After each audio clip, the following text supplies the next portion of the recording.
खड़ियाल निर्वाचन मंडली में कांग्रेस विधायक प्रार्थी हेले कमल चरण तांबी।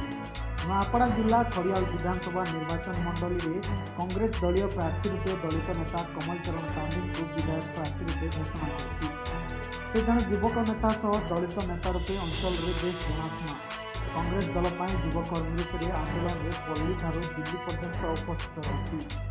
दल तांकर आस्थाभाजन कर विशेषकर राष्ट्रीय अध्यक्ष मल्लिकार्जुन खड़गे, सोनिया गांधी, राहुल गांधी, पीसीसी सभापति शरद पट्टनायक, पूर्वतन केन्द्रमंत्री भक्तचरण दास, वरिष्ठ नेता नरसिंह मिश्र, राष्ट्रीय युव सभापति श्रीनिवासन को दलीय तुंग नेतृमंडली को कृतज्ञता जनाइछन्ति।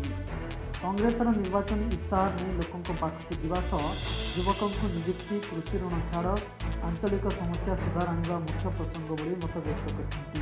निश्चित भाव में आज गोटे खुशी दिन मैं सर्वप्रथम धन्यवाद देवी आम पार्टी अध्यक्ष श्री खड़गे जी को, श्रीमती सोनिया गांधी जी को, श्री राहुल गांधी जी को एवं आमर पीसीसी प्रेसिडेंट श्री शरद पट्टनायक जी को, निर्वाचन प्रचार कमिटीर अध्यक्ष श्री भक्तचरण दास जी को एवं सर्वोपरि मोर खड़ियाल जनता तांको मु बहुत बहुत धन्यवाद दूची।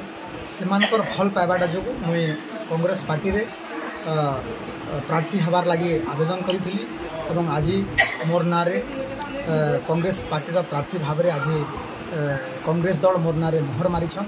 से मुई समस्त के धन्यवाद ज्ञापन करुछे। आगामी दिन में खड़ियाल सहर रे खड़ियाल निर्वाचन मंडली रे बहुत समस्या रही से समस्या मान के आमे केनता समाधान करि पारमु, लोकंकर पाके से समस्या निकरी जीवी एवं से समस्या के निकरी आमे आगामी दिन रे निर्वाचन लड़मु। नूआपड़ा ब्यूरो रिपोर्ट खबर नूआपड़ा।